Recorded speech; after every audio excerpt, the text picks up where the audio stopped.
Hello, मैं एक vasculitis patient हूँ। 2016 में मुझे ये प्रॉब्लम शुरू हुई थी। मैं एक दिन सुबह उठी नवंबर में, तो मेरी पूरी आई रेड थी, लेफ़्ट आई।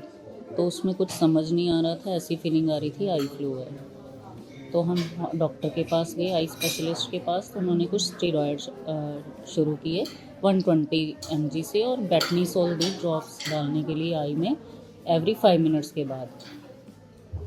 फिर हम वहाँ से शिफ्ट होके डॉक्टर दृष्टि के पास गए, क्योंकि मिर्ची आउट ऑफ स्टेशन थे। वहाँ पे मेरा कंटिन्यू रहा इलाज। जैसे जैसे इलाज चलता गया, मेरी डोज बढ़ती गई।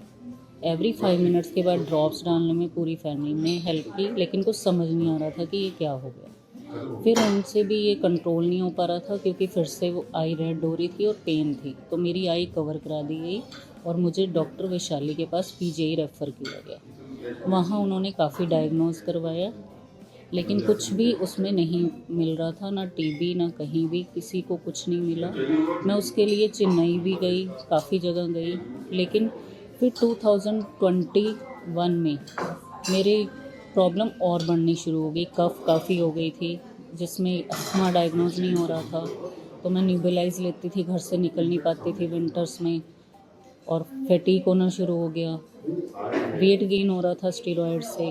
कॉन्टीन्यूस ये जर्नी चलती रही। 2022 में दिवाली के आसपास मैं एकदम से बेहोश होकर गिर गई, तो मुझे फोर्टिस एडमिट करवाया गया। वहाँ मैं 4 डेज़ एडमिट रही, लेकिन कुछ भी डायग्नोज नहीं हुआ। फिर उसके 15 डेज़ के बाद फिर सेम हुआ।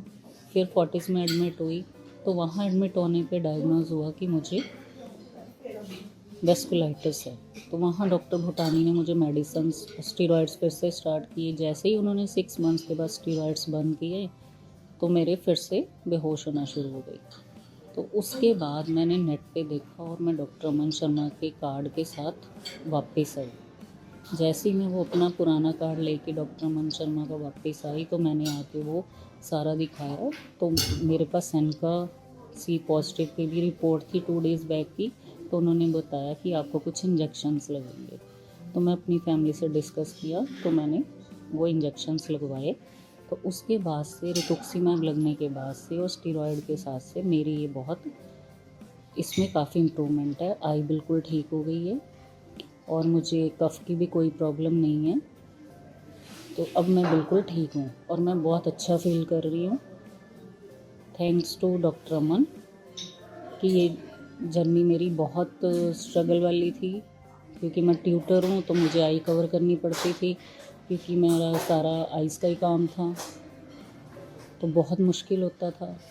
सब ने बोला छोड़ दो, लेकिन मैं छोड़ नहीं पा रही थी, क्योंकि मैं शुरू से यही कर रही थी, बिज़ी रहना चाहती थी। और मैंने इसके बाद बिज़ी रहने के लिए और भी कुछ कोर्सेज़ किए, सब कुछ किया। मैं बिज़ी रहती हूँ और इस जर्नी के साथ मैं अच्छे से चल रही हूँ, और अब मुझे कोई प्रॉब्लम नहीं है। Thank you.